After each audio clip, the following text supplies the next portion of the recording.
So ayan mga paps, ngayon naisip ko kasi maglinis ako ng mga ng aking mga razor clipper ba. Clipper sa buhok, yung panggupit.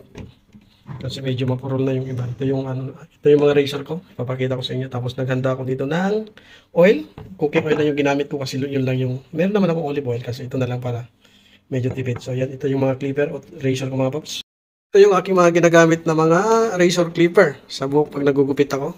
Tapos meron ako dito mantika, yan lang yung gamit ko kasi nakita ko to sa YouTube, napanood ko din sa Facebook. Ito daw yung other ways na panghasa ng blade ng mga para mas matagal masira o di kaya mas tumibay ba yung ating razor. So ganito lang daw. Bubuhayin mo lang yung razor, saka mo ilalagay diyan. Yan, antayin mo lang daw hanggang magsilabasan lahat ng yung buhok ng nakasipid dyan sa ating razor clipper yan. Tignan nyo, nakikita nyo naman, ang dami ng buhok na nakalabas. Ganyan lang daw. Tignan nyo, kanina wala yan. Kahit na nililinisan nyo yung razor nyo, yung mga clipper nyo, hindi nyo talaga nalilinisan sa loob. Kaya ito daw yung best way para matanggal yung mga nakasiksik dyan sa loob ng clipper para tumibaw yung mga razor clipper mga paps. Dilim na. So, ayan lang. Ganyan lang yung gawin nyo. Tapos, papakita ko rin umaya yung iba din. Ganyan din yung gagawin ko dun sa tatlo pa na natitira yan. Yung tatlo pa.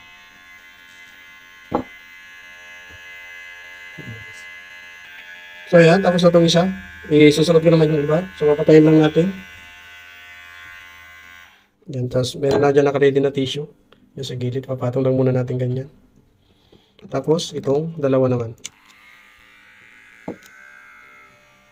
Yan, hindi ko na pinalitan yung langis kasi ganun din naman. Nilinisan din. Yan, namatay. Low-bat na yung isa natin. So, ayan mga paps, dahil na low-bat, yan, i-charge ko. Yan. At saka natin ipabalik dito. Yan na yun. Yan, lumalakas na yung mga yung buhok na nakasingit. What? Nice. Oh my God! Kasingit, kung makikita nyo. Wow. Yan. Nakita ko lang sa Facebook tsaka sa YouTube. So, trinay ko lang. Ito daw yung masasabi ko na kanina na para mas mapanatili yung talim ng razor clipper. Ngayon lang daw yung laging gawin. Every month, pwede na daw yung once a month. Yeah. Ito na yung pangatlo natin. Ayan, tapos na yung pangatlo natin. Tapos ito yung huli natin, yung maliit. Ayan.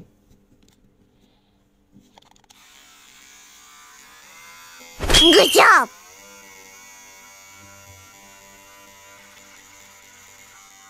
So, ayan mga paps, tapos na yung apat nating razor clipper. Yan, papatayin ko na itong isa. Yan. Yan, makikita nyo naman, ang daming nakuhang buhok. Yan. Ikukumpara natin sa una nating kanina nung isang clipper sa apat na nalinis natin. Ayan yung ating, diba?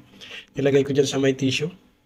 Kasi pupunasan ko yan, tapos gagamitin ko yung brush na maliit na pang razor clipper. Yan. So, ayan. Ganyan po ang pagtanggal ng mga buhok sa mga natitirang o nakasingit dyan sa razor mga paps. Yan daw yung the best way para matanggal yung mga nakasingit o nakabarado sa ating mga razor clipper. Kaya minsan to nag-stack up din itong isa kong gawa maraming nakasingit sa loob. So, syempre pag ganun, tatanggalin mo po lahat ng mga screw yan. Ayan. Pero ito yung the best way daw para mas mabilis. Para mas tumibay pa yung razor clipper at yung blade niya mas matalas din daw. Mas matagal mapurol. Yan. Every month daw gagawin yan, once a month o di kaya twice a month, depende kung sinisipag kayo, pwede nyo gawing 3 or 4 na beses sa isang buwan or every week, pwede. So yan po mga paps, pupunasan ko lang ito ng tissue at saka anuin ko ng brush yung maliit para matanggal yung natitirang buhok dyan sa labas. Ayan. So yan po mga paps, may natutunan kayo sa aking video na ito. Nakita ko lang ito sa YouTube saka Facebook. Yan, sinare ko lang kasi siyempre sa mga kasama kong gaya ko na naggugupit. Yan. Sinishare ko lang para aware ba at baka makatulong sa mga kapwa nating barber. So yan po, salamat po sa manonood. Salamat po. Thank you. Bye-bye. God bless everyone.